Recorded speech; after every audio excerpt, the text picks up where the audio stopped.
Lee H. Tillman. I'm Andrea Menchaca. Thank you for tuning in to Anxiety Twins.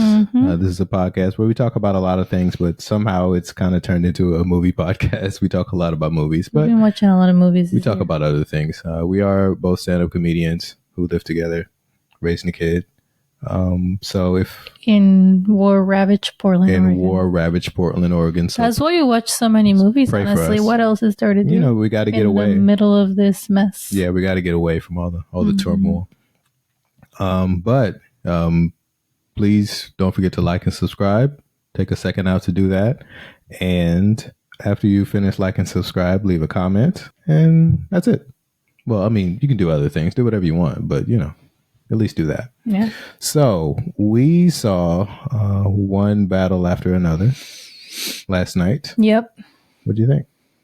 We saw it in theaters. We saw it in theaters with other people. I don't think it's around us. It's not streaming right yet now. So yeah, we saw it in theaters. I don't know when people are watching this. We've been seeing more stuff in theaters, and I would say, like, I think our movies are back. I think hot take from Lee H. Tillman. Yeah, I think we're good. Wait, I have to announce it and then you say it. Okay. Hot take from Lee H. Tillman. Movies are back, guys. Ooh. No, I mean, it's not like what Cinephile. It was. It's not. I'm just throwing words out there. What else do I know? I don't think you know anything other than that. Roll camera. We haven't. It's not pre-pandemic numbers. I mean, I don't know the numbers, but it's definitely not that. But it feels considering we're not looking at the numbers. Yeah, we're not the numbers are doing great. I mean, the numbers are doing great, guys. You just don't look at them. Have you tried that? Gangbusters. This is why we keep doing the podcast.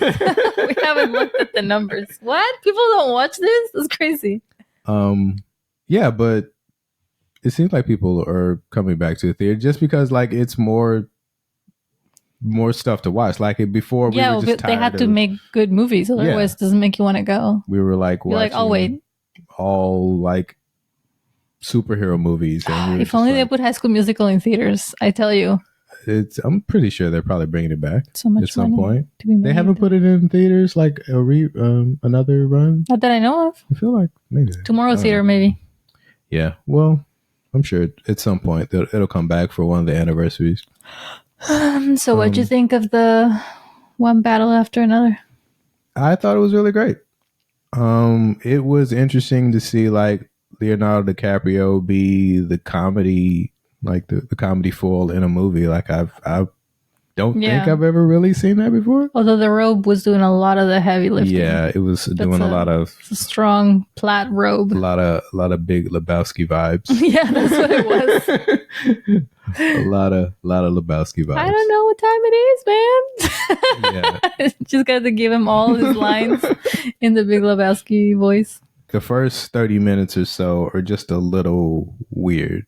At first, and because I went into it not knowing anything about it, you literally bought tickets and I was like blindly just going in, not knowing what it was. I was like, oh, how much of this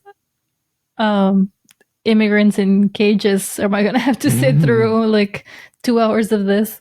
But yeah, the first 30 minutes is very serious and very like heavy. And that was even like, why are we making such a point of saying that this woman is very horny at all times? Like, what was the point of that? And then I was like, oh, okay, I guess. There's going to be spoilers because I don't think we can talk. Oh, yeah, we're going to spoil the head out of this. I don't think movie. we can. This is an after you've seen it podcast. Yeah, I don't think you can talk about this movie at all without talking about spoilers because so many things happen. It's just kind of weird. But so spoilers. I think the movie just painted like a pretty straightforward picture of her. Even though a very complicated picture, but still like they didn't try to like make it seem like, oh, what she was doing was okay. Yeah. And they even like introduce what I assume is her mom and aunt or something like that, like family. I assume that's both. I assume she had two moms. That's what I thought. Oh, well, I'm homophobic, so I guess I didn't think about that. I forgot about that part. Yeah. I don't know. You saw two women together. Yeah, I was like that's her good friend. Yeah, they're friends. They're neighbors. That's a good. Just, she lives with her. She's her good. Yeah.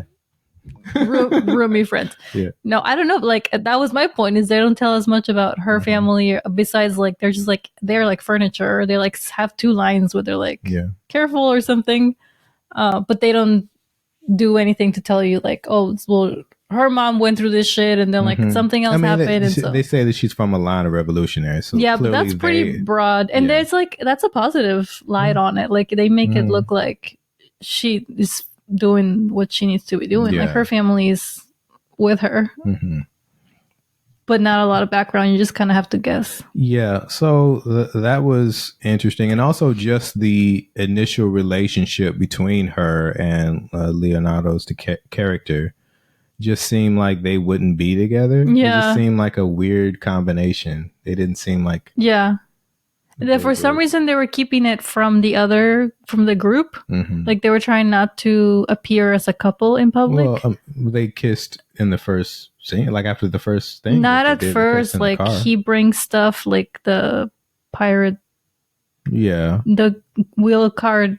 Yeah, but she's talking to him like they're not a couple, and then later you learn that they are together, and like you were saying, I'm like, jarring. That's not what I thought was gonna happen. Okay. Yeah, it didn't feel like a she also doesn't seem like the kind of woman to just like be in a boring relationship like that. Yeah. Per her previous horny personality that's already been set up. Yeah, so it was just like a really weird kind of setup, but I guess it works for the story. I mean, I don't know. They were just trying to paint this very complicated character.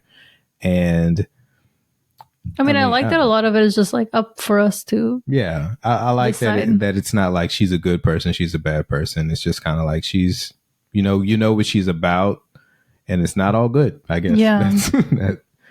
I also thought it was good how at the beginning they are like one of the things that she's doing is freeing the immigrants that are held in those facilities. But then randomly they just blow up other shit, and that seems pretty true to what revolutionaries quote unquote would do. Like they're not aligned with one particular, they just like also just like mayhem and they like want to help and everything, but they're just like all over the place. Like, just like, blowing up banks. They're doing random shit too. Like, and that's her life. Like because nobody else who is not a mess would be cool with potentially going to jail at any time. Like they're constantly in that danger. Yeah. So the setup, the initial setup, in the beginning, I was kind of like, okay, I was trying to figure out, okay, what is the point? Like, what point are they trying to make in the beginning? And then by the end, like, once we get to present day and things kind of like kick off, I feel like that's when the movie starts, and it just kind of like doesn't stop after that. It's one thing after another. It's just one battle after another. Yeah, I don't know what made me think of that. Yeah, I don't know. So my favorite character was the Benicio del Toro's character, the sensei. One of my favorite scenes, or just one of my favorite parts, is just like when you're going through his house. There's comedy in it because, Leonardo DiCaprio is trying to find a charger. Keeps trying to plug his phone for 2 seconds every time. Yeah. Like there's probably like 6 different places where he tries to charge his phone. So there's comedy in it, but you're also seeing all these families here that have to like hide here all this time. But it's such a short amount of time to show everything that's going on. Like when you think about, obviously, like the people there, he knows everybody that's there. Those people seem like they've been there a long time, to the point where they just kind of just live there. Like it's not like, it doesn't feel like they just got they're there. Not going anywhere. Like it feels like it's the midpoint to go somewhere else, but like maybe they don't know what that next step is. Yeah, that's what it feels like. But it's also, every time you he just opens another room and there's another like group of people there, and that happens like 5 or 6 times. And he knows everybody. He introduces everybody to him like as if this is important right now. Yeah, and that's part of it. It's just like, yes, all this stuff is going on, but these people are also people. And this is this person. He shows him the baby and the name and all this stuff. He tells every teenager to get off their phone. Yeah, they say that like 4 times. So yeah, that's one of my favorite scenes. And then obviously that leads into him like the skateboarders. Well, first he falls. That was the scene where I laughed and everybody in the theater was quiet, and I was like, sorry, but he fell for like 3 stories. That was hilarious. He fell into a tree. And then when the guy explains it on the phone, he fell into a tree, and then and then he got captured. Everybody laughs, and I was like, It was funny before he explained because that. in the moment it is kind of terrifying. Everybody's just like, in the moment it's scary, but then afterward I don't know. After you realize he's okay. I think as a kid I was always really scared of like anything in a movie that like where the character could potentially something wrong or bad can happen to them. So I've always been for years telling myself like it's a movie. Like I don't have to stress about them, even though you still like if you hear a gunshot I'll startle. But I always have to tell myself, like, he's really not falling 3 stories, but that's hilarious because he's wearing a robe. He hit a tree and then he fell on his back. And it's just like, it was too much. It was too many things were happening. Yeah, it was just... He's holding on to 3 backpacks the entire time.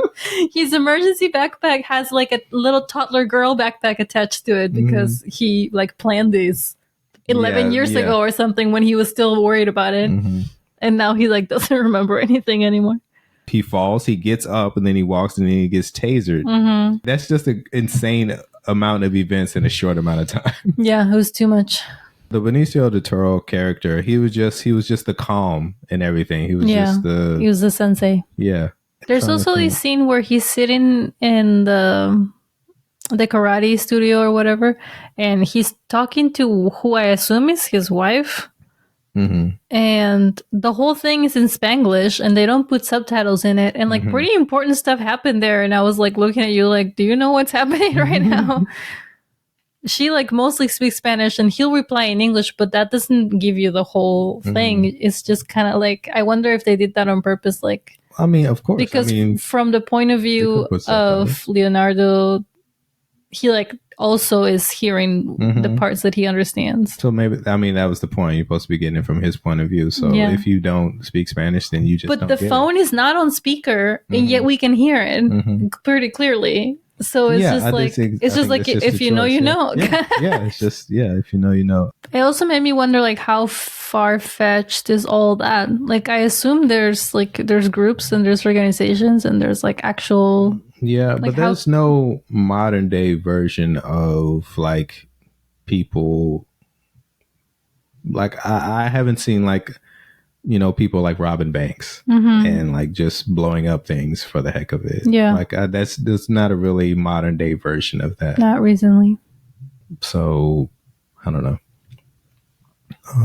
More or less, like the movie, from my perspective, it is a lot about like what happens when, you know, you had a mission in your life. It didn't really go the way you wanted to, but now you're hoping that now you have, you know, the next generation sees what you did, realize that it didn't work, but they still want to fix it. So it's just like what happens when the revolution doesn't work. Yeah. But someone else has to carry it on. Never fully works, right? There's always more. One battle after another. Exactly. So that, I think that's kind of like, you know, the younger generation has to pick up whatever mantle and then kind of like move on with it. And the mom in the movie says that they failed. And I'm like, I mean, you freed a bunch of people. Like it wasn't completely useless. But I mean, like, it's not like, the whole world order didn't get turned around. But I mean, because that's kind of how it happens. I mean, like this, if you look at life in, you know, in the 60s, we're clearly in a better place than we were then. You know, you look at the 60s, 70s, like we've moved forward. It might be like one step forward, 2 steps back, but still, you know, there's no way that everything is going to get fixed. It's just the next generation has to pick up the mantle and move on.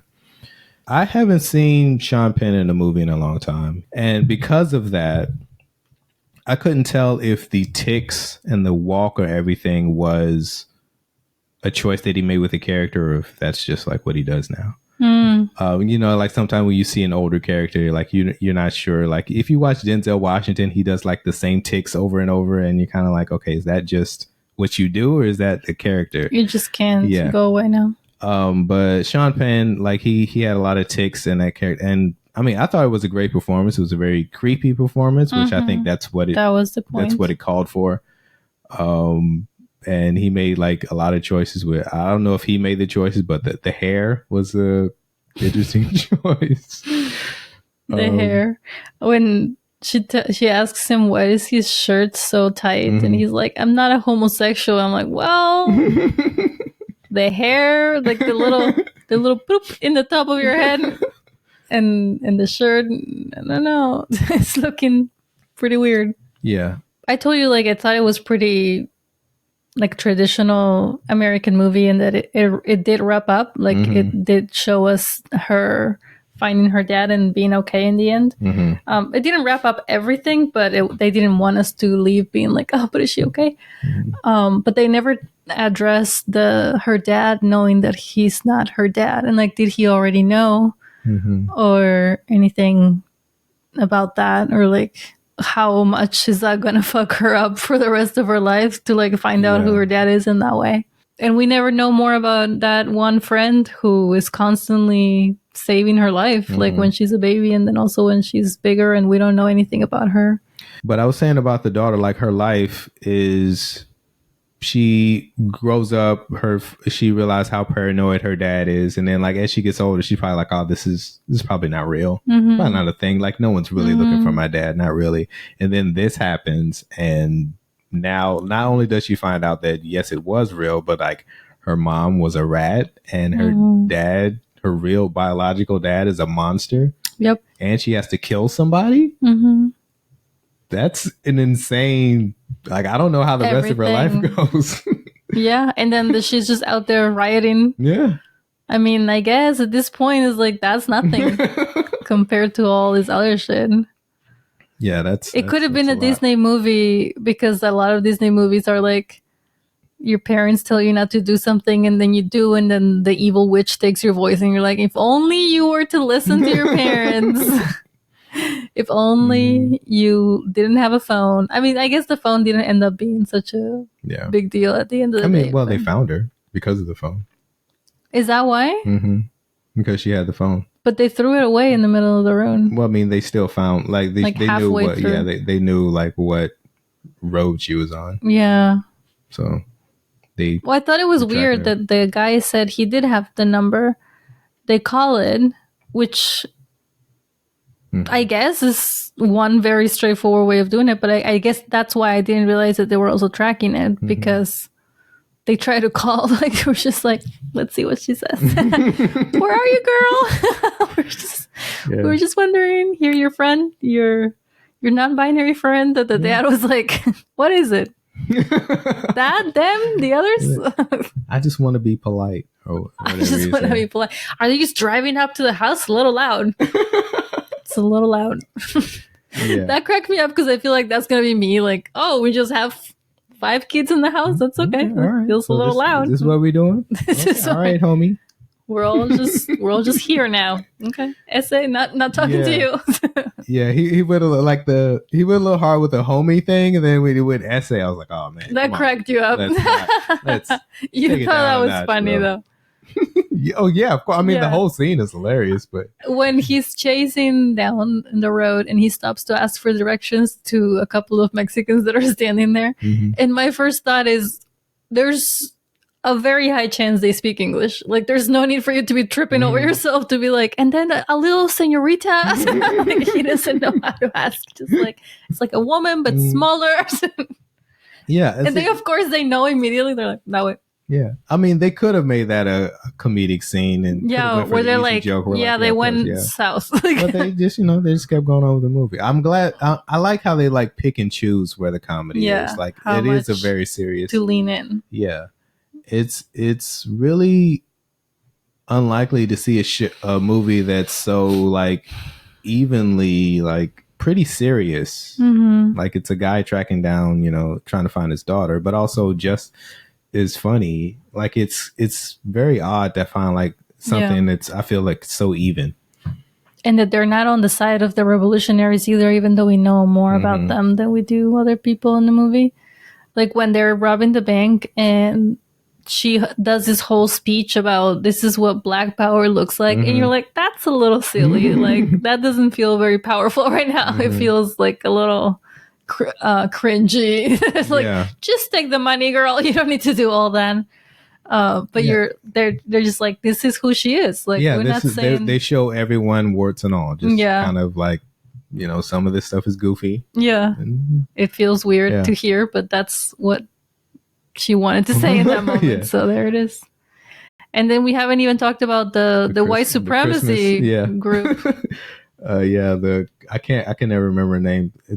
I was trying to think if it was like an acronym for like a name for something. It's Christmas? Christmas. It was CAC, whatever the name of the whole thing is. Yeah, it was a cool scene when the white supremacy guy is going up to the house for the meeting, and first he has to talk to the wife, and they do like a little like a polite back and forward where they're just like talking like normal people, just to show you like, yeah, white supremacists just are out here asking for pancakes sometimes. Like they're just normal people, and then they go into a creepy fucking basement with like a weird mural in the background where the guy is like this old man, which is basically himself is the shrine. Like they're just gathering around. He doesn't say much. They just gather around him like he's a candle.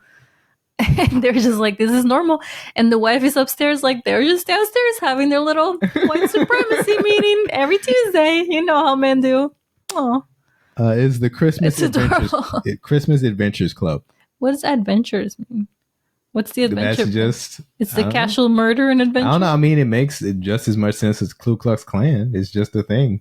Yeah, I guess I never thought about that. I was too distracted by the lynchings to be wondering... Why are they called that? Yes, let's find the logic in this. I was like the whole time. Every time they said, it, I was like, CAC. Is that a thing? No, it's just Christian Adventures Club. It's just Caucasian. Yeah. CAC. Yeah. Yeah, that was. I was suspecting them to be like government secret things, but like they went straight for white supremacy. I was like, oh, okay, we're doing this. Yeah, I mean, all right, why not? I mean, okay. Well, otherwise it wouldn't work, because if they were even slightly less straightforward about it, then they wouldn't be mad about the biracial daughter. Yeah, like how they were. And the fact that this guy went after him and shot him in the face, I was like, I was surprised that he did that, because he doesn't seem. I assumed they would get someone else to do it. Yeah. Because he doesn't seem like the type of person that would get his hands dirty. And also, he didn't tell the other people. Yeah. Like, they didn't, when he went back. Do they even know that he's dead? I don't think so. And they don't know that he tried to kill this guy. He shows up back there with half a face, and they're like, what happened there? They just don't know. Yeah. And then with the reverse rape. The reverse rape was hilarious. She wanted my power. He was like, "What's the most white supremacy thing I could say right now?" They're gonna love. They get it. Yeah. So, like I said, the reverse part wasn't necessary. It's not uno. You can just say rape. You can just rape. Women can just rape you. Yeah, that's what's called. Okay, I don't think we're allowed to say that word anymore on the podcast. I think we can say that so many times. We made our quota. We'll take a few of them out. And then we were deciding why they killed him in the end. You and I were like talking about it last night. What do you think? My thought was that it was because, remember the other scene where the guy said that everything has to be so clean that everybody should be able to eat off the floor? Mm-hmm. And that's like a very white supremacy thing. Like everything has to be pristine and perfect. And this guy has a fucking half his face is not there. So they're like, already we're not like feeling a little fishy about you. And then you look like that. Like, nah, we're not. Pass. Yeah. Well, I don't But he was being very like, he was not going to give up. They could tell that he would not give up. Yeah, I think that's probably it, because he wasn't. Because I was like, why didn't they just tell him? I assumed they were just going to be like, no, you're not in, and then that's the end of the story. But like, he does seem like a person that's not gonna stop. Yeah. I mean, clearly he doesn't stop. Well, I guess that scene of him walking like the Terminator. Yeah, with like chunks of skin falling off it. All of the makeup for that must be like. It's very good. Not even the part where he's covered in blood, because the blood kind of covers it. But when he's like recovered, quote unquote, but he's half of his face. Yeah, I mean, how did they do that? I mean, there's a straight up close up. Yeah, of him. It's like really close. Can you imagine seeing that in IMAX? You can see his teeth. Yeah. See it going to the IMAX and seeing that, it'd be terrible. Because like some bulgy stuff with makeup makes sense, but the bit where his lip is up, how are they holding that up? It's crazy. I mean, yeah, it's impressive. But I guess it's because like I was like I thought the scene was going to end with them just telling him no, and then that's it. And then he just goes cries in a corner or something, or he does, he acts out in some way. But I guess the reason why they felt they had to kill him was partly because they wanted to give us a happy ending. They wanted to show him being dead. Well, I mean, I think it also makes sense because you don't casually run a white supremacy's high power association. Like, people are just not running around being mad at you. Like, that would be dangerous. And they have an office with a door that seals for a purpose. Like, this isn't the first time they do this. They have an oven and everything ready to go. It's very, very tenacious. Yeah. Very so tenacious to be nominated is already a danger to your person. Like, if you don't make it, you don't make it. Yeah, altogether. So if you get nominated, if you don't get in, you're dead. Yeah, that's probably how it goes. That's how we keep the best white people around. Only, not even like just non-white people, but also the best white people. They were, like that association was something that could have been a whole movie. Like, it was, there was so much that they didn't say. I mean, I'm glad it wasn't a whole movie, because I don't think I could sit through. How many people? No, it would be so interesting to see like how many people they have to murder in the path of having a perfect Tuesday meeting, like with just like the banana pancakes and whatever. Like, just everything has to be perfect, and so we had to kill 30 people that were not a good fit. Yeah, like just logical decisions. I guess the only thing we haven't talked about is the chase scene at the end, which while I was watching it, I was like, I don't think the scene that makes you feel like you're in a roller coaster. Yeah. And that is another thing. Like, if we saw that at IMAX, I didn't love people. That. I was dizzy for a moment. I was like, oh, I need this to be and to but at the over. same time, and it lasted a long time. Yeah. I was watching, I was like, I don't think I've ever seen anything like this. Like this, I don't think I've ever seen this. Like, it's a chase where it's just a straight line. It's just three cars, like, chasing each other, and they're going up and down. And I was trying to think, like, in other movies, I don't think I've ever seen anything, and that's rare. Well, to just be like, I've never seen the Roadrunner, obviously. Oh yeah.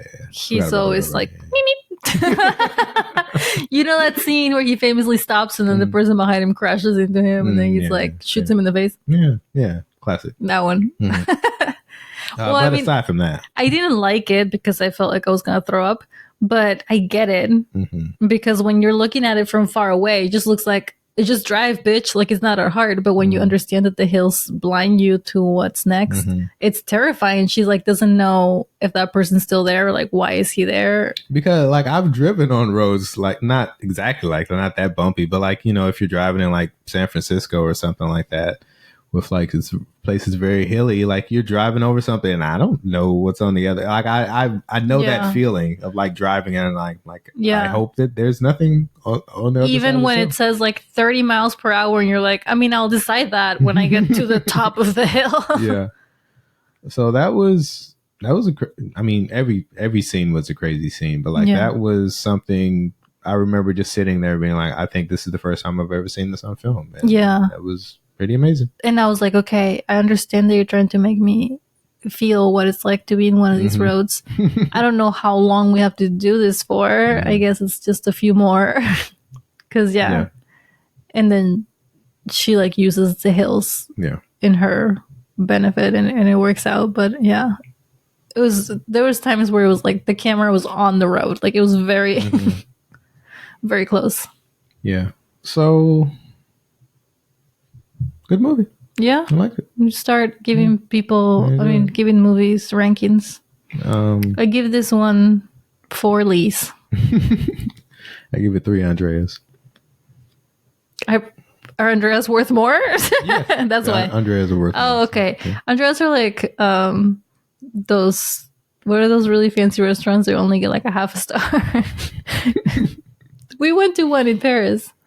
Oh, you mean Michelin star? Yeah, the Michelin stars. Michelin star restaurant, even half a star. Is like honor. If you get 1 Andrea, it's like, woof. That's a good movie. So 3, pretty impressive. Pretty good. Pretty good. We were also watching clips of SNL. We're watching the one from El Chavo del Ocho. Yeah. And I was saying that I feel like there's probably a section of people that have no idea what was happening. Yeah. And I was saying that they're probably fine. Because the point of the show to begin with. Do you think everybody knows what that is? I don't think. Well, they also. It's old enough to where, like, I know it. It's really old. They also had a documentary happen pretty recently. So I feel like that kind of brought it to the forefront of some people that maybe hadn't seen it.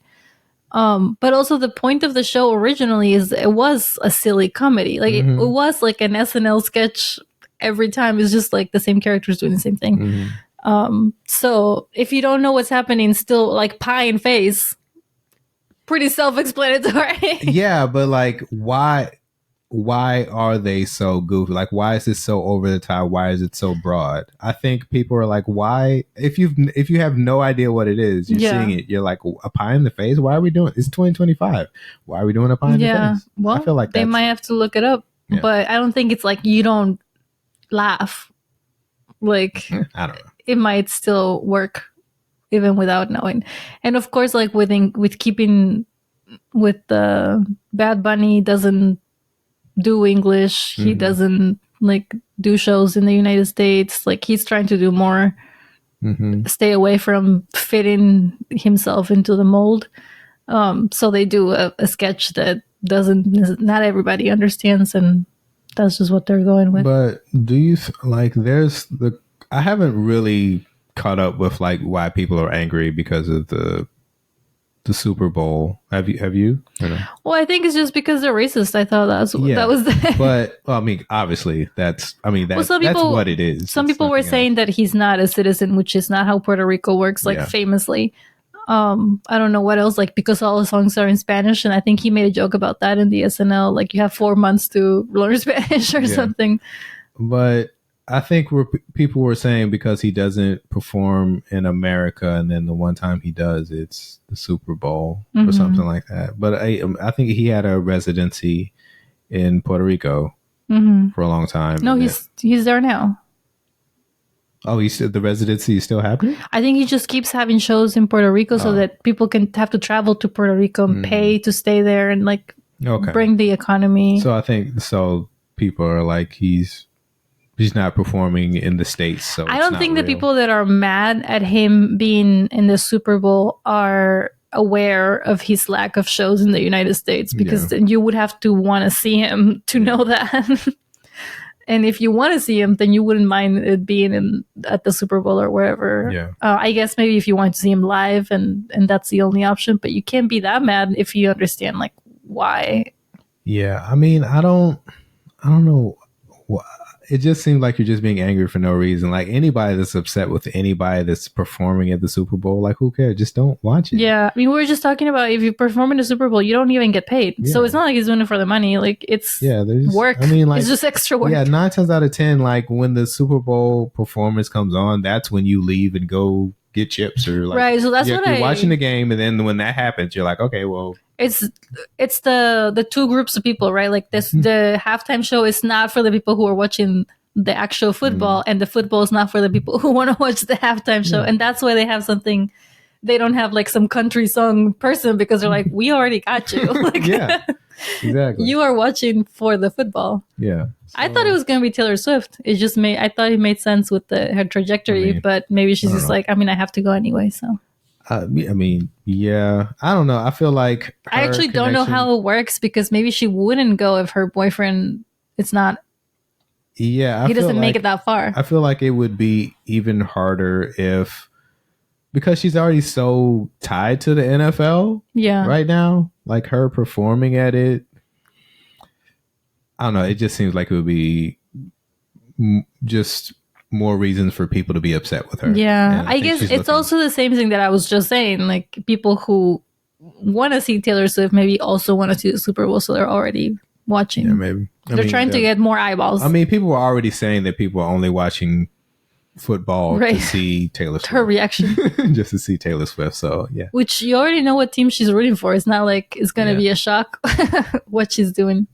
But I mean, because Jay-Z is, I'm not sure his like actual position, but he's working with the NFL for the last few performances. So when Kendrick Lamar And then before that, it was Dr. Dre.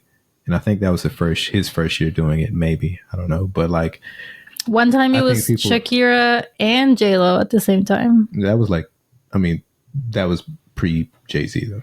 That was when I watched. Yeah. So. But what I'm saying is that like now it's like people are upset because it's like he's all this hip hop and stuff is in the Super Bowl now. So people are like upset because of that. You know, I mean, people are just going to get upset no matter what. So, I don't know. So when Shakira and J-Lo? People were upset about that. Did they do stuff in Spanish? I think so. I mean, some of their songs are in Spanish. J-Lo just doesn't really do music in Spanish. I think she has one album in Spanish. Yeah. I thought that was a weird combo. Like, why would they want to do it together? But I don't know. It seemed to work out. Maybe it's just less work if you got somebody. It sounds like, yeah, maybe. Yeah, so people, I don't know. People. Also, Shakira famously has the anthem for soccer, not football. They have to come up with a new one. I got accepted into SICK, which stands for. What is that? What does it stand for? It means Coalition Significantly Important Comics. Exactly. Nailed it. Oh my goodness gracious. Thank you. Seattle International. Seattle International. Yeah, you don't know what it actually stands for. Sorry, go again. Seattle International Comedy Competition. Yeah, where Seattle's and the surrounding area comics fight in a battle to the death to figure out who is the strongest comic. All week we have to do shows, one show like 5 days straight in a different venue every time, because I guess they want to see how we perform in different spaces. Like, how do you perform in a bar? How do you perform in a theater? How do you perform in this comedy club? You get points for every show. And then at the end, if you get enough points, then you move on to the next round. The biggest upside is that if you make it to the next round, you actually do win money no matter what. No matter where you get at least $500. But if you take the whole thing, it's $5,000. If you get to be the top 10, which is the second round, $500. And the numbers go up from there, depending on, what place you are. So that's better than nothing. Yeah, it's better than nothing. It's better than most comedy competitions where you pay to perform in it, and then, unless you win the top space, then you don't. There isn't anything else.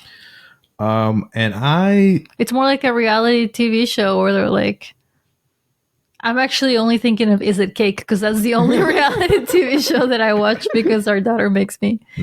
Where they're like, if the pot keeps getting bigger if nobody wins it, so they're just like for later.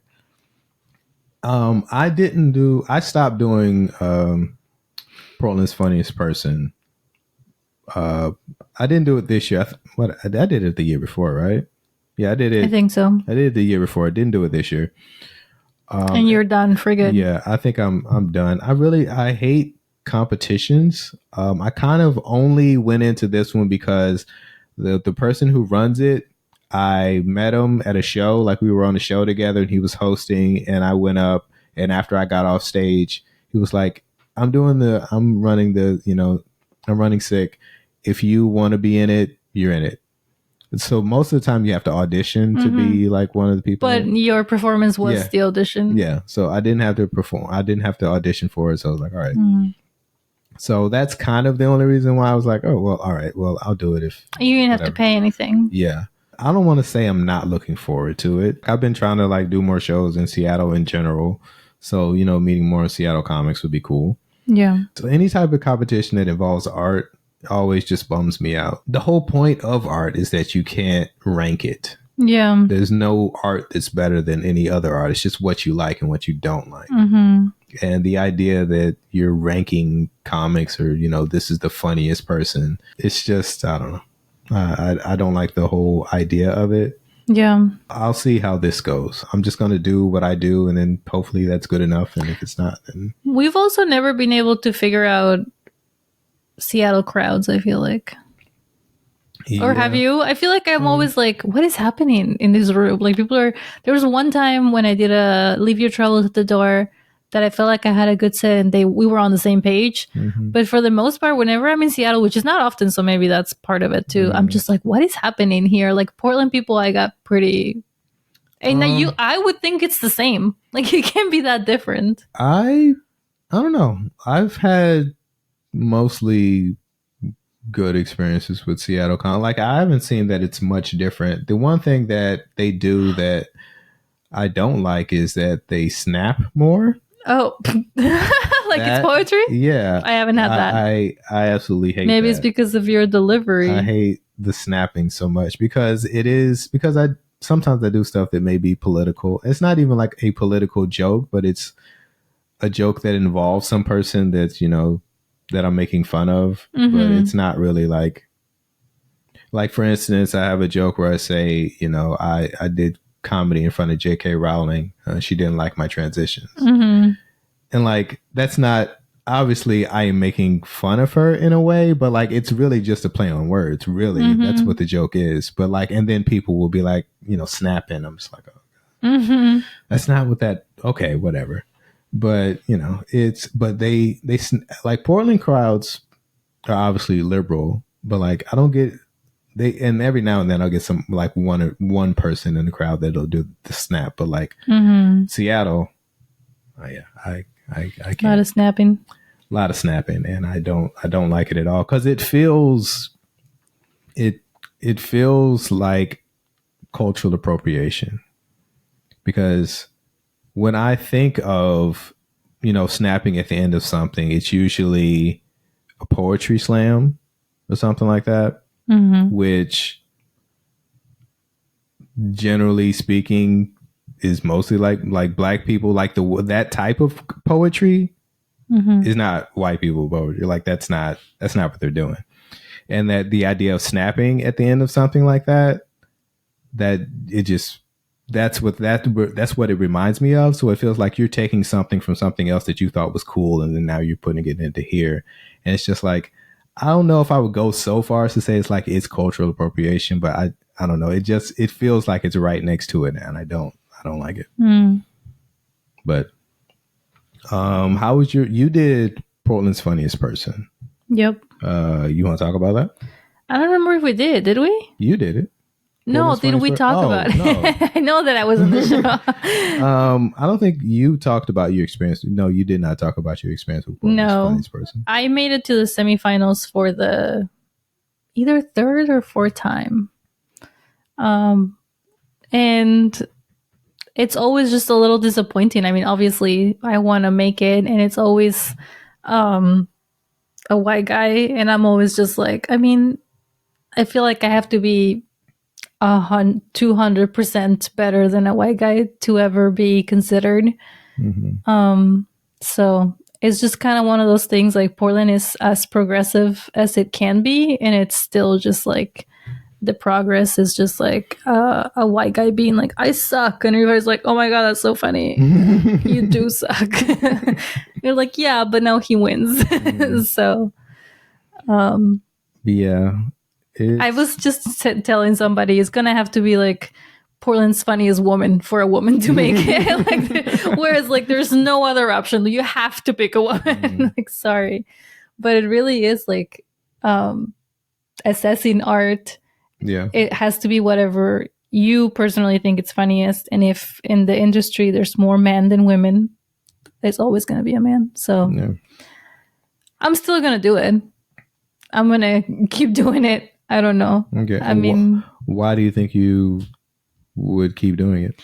Because I don't plan on going anywhere. I'm going to be in Portland, and that's like what there is to do here. Like your comedy career? Yeah, like I mean, and I'm not going anywhere. So why am I gonna? I'm not. I mean, I guess Seattle's Portland. Maybe I'll try that next year. I didn't really consider it this year. But I mean, like, is your comedy career all you see is like you're just gonna be a Portland comic and that's it? I can't go anywhere else. Where would I go?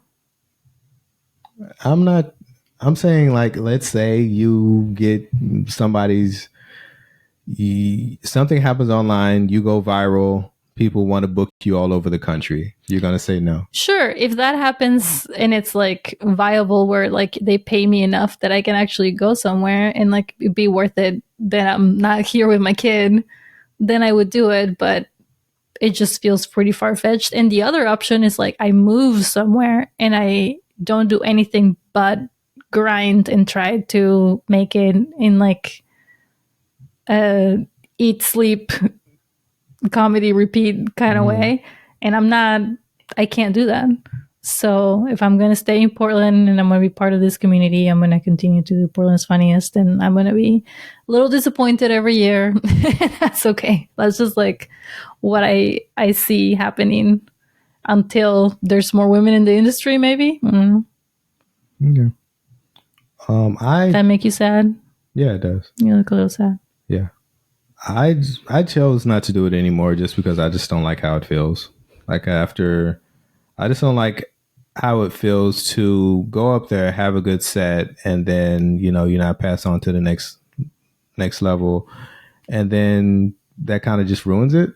Like I went up there, made a bunch of people laugh, good set, good time. That should be it. Like that's the goal. Like that's really all you should really want.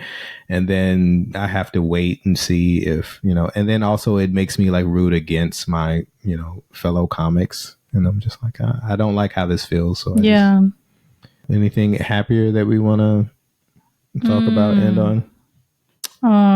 It's gonna be my birthday next week. I was looking at getting a bunk bed at the Society Hotel out in Bingen and going to the spa. I'll invite some friends, see if they want to come, but if not, I'll probably still do it. We're gonna go to I saw a lot of soaking. This is all. Well, that's what happens when you get old. This is all on the same vein. I was gonna say gonna go to the Kennedy School and go in the hot you guys pool. every chance really you guys old. get, you guys go swimming. Like you're constantly like, let's go to the lake, let's go to the river. Yeah, we want to go to the pool. There's what do you have against bodies of water? I don't know. I just don't think it's that fun. You don't think it's that fun? No. Didn't you like it when we went to Bingen?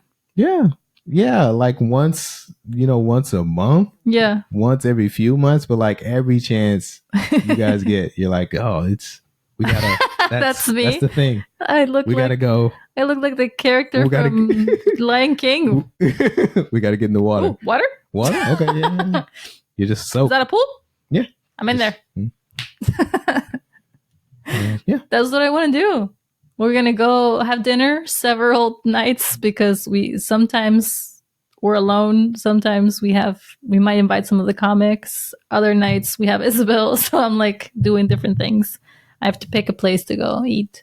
So next podcast we'll do a best restaurants in Portland top 5. Okay. I want to go to Ox again. It's been a while. Okay. All right. Well, you heard it here first. Also that place that you made a reservation at. Yeah. Yeah, we're going to a lot of restaurants. So yeah, we just might turn it into a restaurant podcast. Gotta switch it up, man. We're watching too many movies. We're doing all of the things. Mm-hmm. All right. We like to eat, soak, watch movies. That's our new entrance. Eat, soak, and watch movies in that order. Oh wait, comedy. Yeah. Okay. Maybe get a little comedy if there's time. Get a little comedy in between. I don't have any. I have 2 shows in October, which is hardly any. Yeah. I was like, July, I had like 15, and I was like, that's going to be hard. And now I'm like, I just have 2. It's random. Yeah, it's tough. If like I'm doing so many shows for this competition, but like outside of that, I don't have a whole lot booked. Actually, I had to cancel shows because I'm doing this. So I had shows that's annoying when everything happens at the same time. And then I have to cancel like a couple shows because of this. So what are we doing for your birthday? Same thing we do every year. Pinky. Try to conquer the world? Try to take over the world. I watched that show in Spanish growing up, and it was Conquer. Try to take over the world. It was a literal translation. Mm-hmm. I did what I had to do. You're wrong. And with that, My name is Lee H. Stone. I'm Andrea Menchaca. Thank you for listening to Anxiety Twins. We'll see you next time, guys. We'll Bye. miss you already.